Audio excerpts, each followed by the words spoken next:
Well, you stopped short of pricing as the tool. It's a critical tool. What are your thoughts about? Well, I think we have to. I think in terms of the pricing, I think we have to be charging much more than we do. However, I think at the same time, we need to be bringing on these other mechanisms to be able to help you reduce your use of water, so that it's sort of helping counteract. Yeah, it's sort of. Unfortunately, what happens now in municipalities is instead they say, "Oh my goodness, our people are doing too good on water conservation. I'm not making as much money out of my water system as I used to be making because they're not buying as much water as they used to.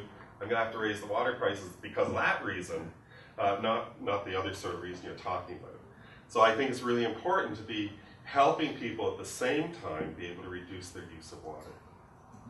Jack, I heard the mayor of Guelph speak last year, and they passed a resolution saying they would not build a pipeline to Lake Erie. Right. They were going to work within whatever law. Yeah, they've done a wonderful job. What's great about them is that places to grow again, where it said what various municipalities how much they had to grow by. The ones, Guelph was one of those places to grow. They came back to the province and said, we don't have the capacity to do that. We don't want to build a pipeline, and somehow managed to persuade them. Waterloo region, where unfortunately I live, unfortunately I like the region. But anyway, Waterloo region, there they unfortunately said, we have to revise. They had just made a new official, well, not the official plan, but the growth management strategy. They said, we have to revise all these numbers up now because the province told we have to revise them up. And I have my suspicion that the region is going to use that as a bribe against the province to say you have to pay for our pipeline up from Lake Erie, which would be very expensive because you made us take on this additional growth. They haven't said that. It's just my devious mind. But I think, yeah. Well, Guelph used a program. They got a company called MetroQuest to make a great program to show what growth would look like and whether they would sprawl it out or concentrate it, and they would take the option of concentrating, and that would reduce their energy costs, water use, and everything. Right. And I don't think Waterloo Water doesn't touch We're trying to get Sudbury to use smart growth as opposed to crazy growth. Yeah. Crazy growth. Sounds like crazy growth. Good.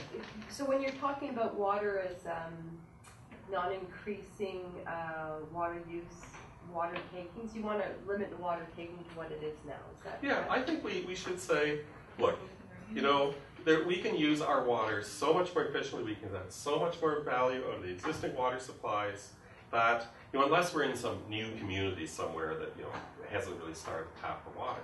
But for an established community of any sort, any additional growth of industry or residential should be handled by reducing the other current uses. So then water is a limiting factor for growth. I see, yeah. So I don't know if you're familiar with Okotoks, Alberta, where Okotoks was going to develop. It's outside of Calgary or whatever it is.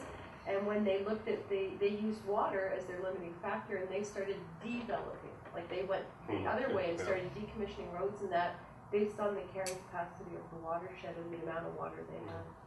So the catch is, and in Alberta I can see that happening. I also want to make sure that we don't, we've heard several times today, and the first speaker was talking about, in Ontario we're lucky we have so much water, etc., and except in some, some places.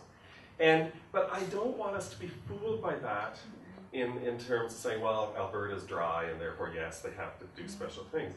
I don't want us to get fooled by that in terms of saying, well, we can just be luxurious with water. I agree. That's totally irresponsible. Geez, I absolutely lost part of what I was going to say. This is... that never happens to you. No. Well, I have two. One's totally gone. I just really loved your presentation. Thank you very much for it. This is really, really tough sledding on the water side, and I would just share as briefly as I can on the recognition of industrial production and its use of water.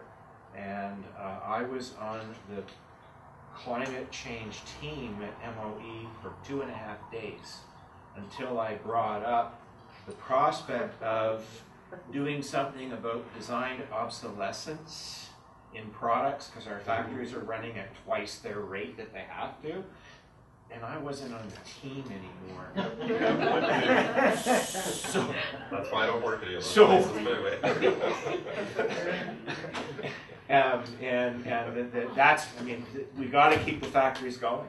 And and although it obviously err on climate change, the bureaucrats wanted to hear nothing about water in the climate change plan. So it's anything we can do to highlight the integration. That's just wonderful. Thank you. Yeah, we really have to push that. And we also need to not be afraid. We get called kooks if we use the word zero. And we need to be not hesitate to say, zero increase in use of water in the province of Ontario and total use. Because at first you get called a real, you just don't get it. Zero discharge. We had this debate endlessly in the Great Lakes. Now, industry, government, everybody uses, they ruin the word, of course, but everybody uses the term now. It's recognized as a legitimate goal we're moving towards. And unless some of us are out there pushing, saying, yes, that's where we need to be going in the direction towards it, it won't change over time. I'll give you an example. Minister Gerritsen currently has a consultation paper out called Getting to Zero Waste. When we talked about zero waste 10 years ago, we were told we were all crazy. Now the minister is putting out that that's the title of the paper. So, don't be afraid to use those. I spoke to an environmental assessment class last week as a guest lecture. And the first question, of course, came up from some planner from the city of Hamilton and said, but what do we do with those extremists who come? And I said, take them in, be pleased with them, learn from them. I'm proud to be extreme. Learn from them. That's where you'll get to places that will get you a better plan in Hamilton than you would have had if those extremists weren't coming and speaking to you. So anyway, that's my hope. Okay. Sometimes you need a crisis to make the right decisions. But right now we have time because we do have enough water at the moment. Exactly. But that's the time to make decisions. Exactly. So you can do it without exactly. a major crisis. Exactly. It's much better planning. Yeah, exactly. Okay. Thanks very much, John.